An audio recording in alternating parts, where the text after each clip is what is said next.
Empires don't die when they're weak. They die when leaders stop hearing the truth.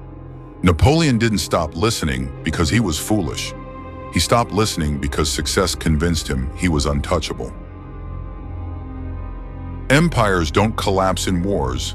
They collapse in silence. The moment a leader stops listening, the collapse has already begun. Napoleon didn't fall because he lacked intelligence.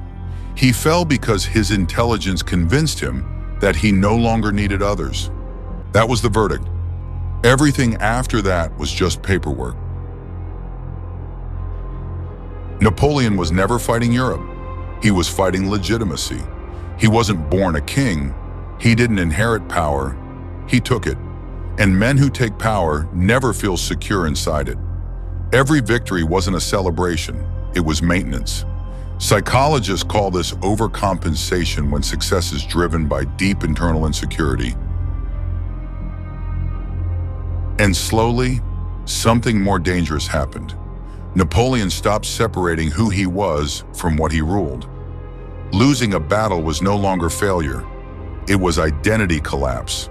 Psychology calls this identity rigidity, when self-worth becomes locked to a role or status. From that moment on, retreat became impossible, because retreat didn't mean adjusting strategy. It meant admitting, I am not who I think I am.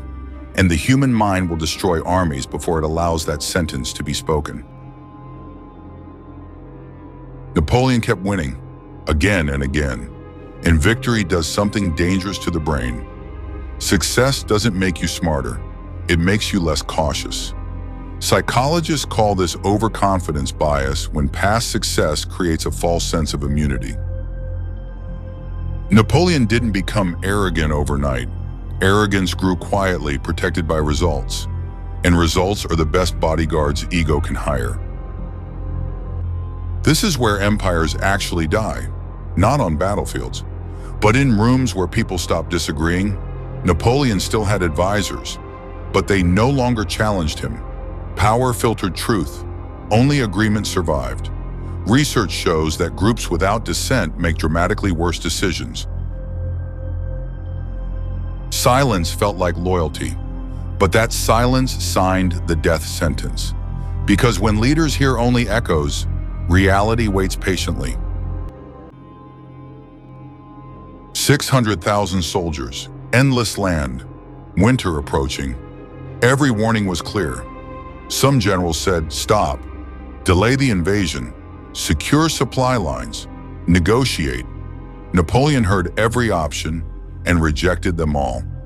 Not because he didn't see the risks, but because admitting limits would shatter his identity. This wasn't bravery, it was ego cornered by reality.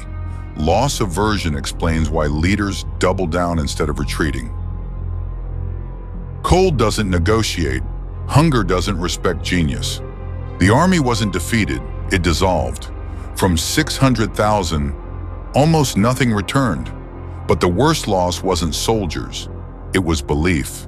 And power is belief before it is force.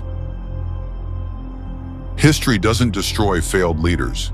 It destroys the systems that silence them. Napoleon wasn't alone in Russia. He was surrounded by people who were afraid to say, "You're wrong." And the question no one likes to hear: if you were there, would you have kept quiet?